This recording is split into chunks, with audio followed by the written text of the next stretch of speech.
ठंडा भी लग रहा होगा आपको, बहुत लंबे समय तक हम यहाँ नहीं बैठाएंगे। मेरा ही नाम है प्रशांत किशोर। नेता हम नहीं हैं, हम कोई विधायक सांसद नहीं हैं, सरपंच मुखिया भी नहीं। बिहार के एक साधारण परिवार के लड़के हैं।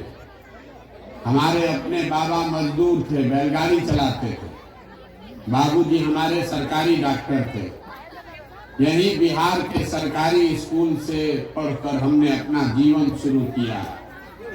माता पिता का आशीर्वाद है, ऊपर वाले की कृपा है, जीवन में कुछ हासिल कर लिए।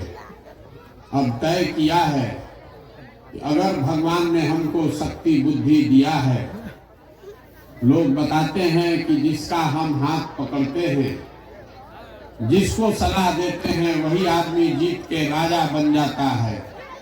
अब तय किए हैं कि अगर भगवान ने हमको शक्ति बुद्धि दिया है तो नेता और दल लोग को तो बहुत जिता लिए, एक बार चल के बिहार की जनता का हाथ पकड़ते हैं, आपको सलाह देते हैं ताकि आपका जिंदगी भी बदले, आपके बच्चे भी जीत कर आए। इसीलिए ये अभियान शुरू किए। हमने कोई दल नहीं बनाया, हम कोई वोट नहीं मांगते। लोग कहता है कि भैया बताइए किसको वोट देना है तबे न बिहार सुधरेगा। हम वोट नहीं मांगते। क्यों? वोट मांगने वाला तो हर 2-3 वर्ष पर कोई ना कोई आपके पास आता ही है। जो आता है वो यही कहता है हमको वोट दे दीजिए, हम आएंगे, सब काम आपका हो जाए। यही सुन सुन के आप जीवन भर से वोट दे रहे हैं। पहले 40-45 वर्ष तक आपने कांग्रेस को वोट दिया, फिर 15 वर्ष गरीब के बेटा लालू जी को आपने राजा बनाया। अभी 18 साल से नीतीश बाबू कुर्सी पर बैठे हैं। दिल्ली में हमने आपने मोदी जी को भी जिता कर देख लिया। आपका और आपके बच्चों का जीवन नहीं बदला। तो अब कोई प्रशांत किशोर आए हैं, आप हमारी बात सुनिएगा, हम पर भरोसा करके हमको वोट दे दीजिएगा। तो इसका क्या गारंटी है कि जीतने के बाद हम धोखा नहीं करेंगे? जैसे पहले का आदमी धोखा किया तो हम भी धोखा कर सकते हैं। इसीलिए हम वोट नहीं मांगते। आपको अभी 15 मिनट में वो रास्ता बताएंगे।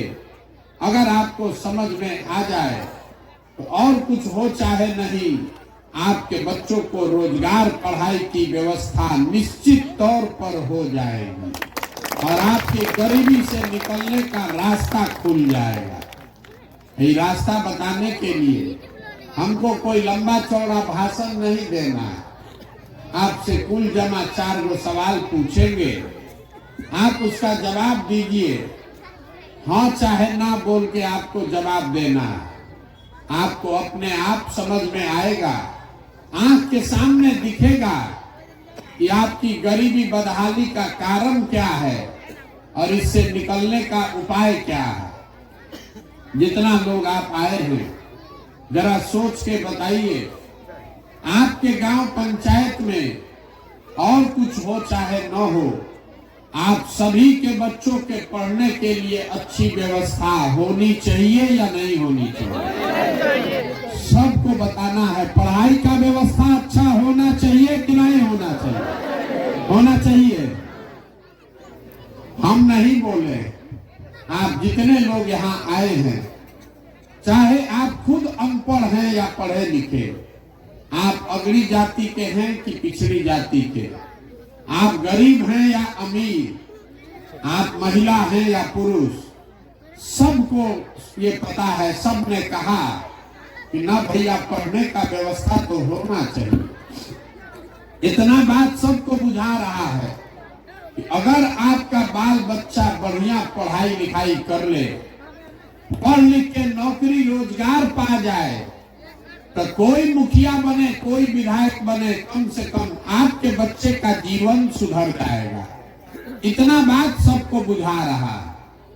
तो आप जितना लोग आए हैं, सब आदमी जरा एक बार अपने अपने बच्चों का चेहरा याद कर लीजिए और अपने बच्चों के नाम पर एक बार जरा ईमानदारी से बताइए, आप में से किसने अपने बच्चों के पढ़ाई के लिए जीवन में एक बार भी वोट दिया है?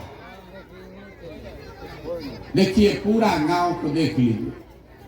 अभी कितना जोर से बोले हैं, ए भैया पढ़ाई होना चाहिए, लेकिन जीवन में आपने कभी पढ़ाई के लिए वोट नहीं दिया।